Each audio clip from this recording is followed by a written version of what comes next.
All right, guys, recently Wacka Flocka spoke about infinite financing. This is one of the ways in which you could become your own bank and be able to save massive amount of money. This is what the wealthy do. Let's listen. Once I learned the credit game, it was over. The game was over. When I know I had all the millions and I didn't have a credit card, the dumbest.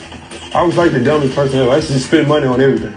Man, please. Yeah. Please. I'm going to open up insurance, put $2-3 million in my insurance, and borrow from that and put it back in. I'd never lose my money, ever. Anybody get money, I'll give me a promissory note. Because you will promise to pay this back, I'm bringing you.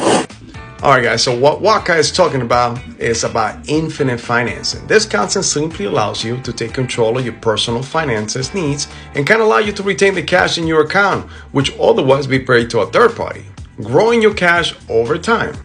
Now, in order to qualify, this policy must be a cash value, permanent life insurance to qualify.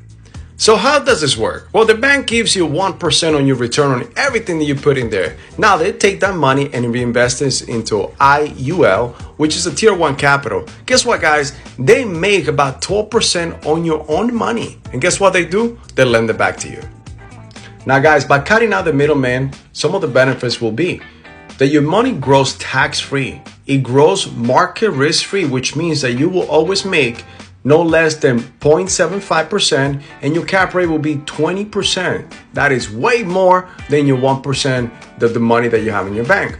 Death benefits, that means that if you pass away, this passes to your inheritance. Lawsuits, you are covered from lawsuits. Uninterrupted compound interest, guys, you can invest this into real estate, businesses, and otherwise any other investments, or you can leave it in there, accruing 12%.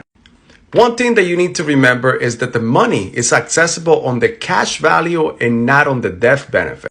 Now, guys, because I want you to get your credit right and your finances in order, I'll bring this to you. I hope this helped. Follow me for more.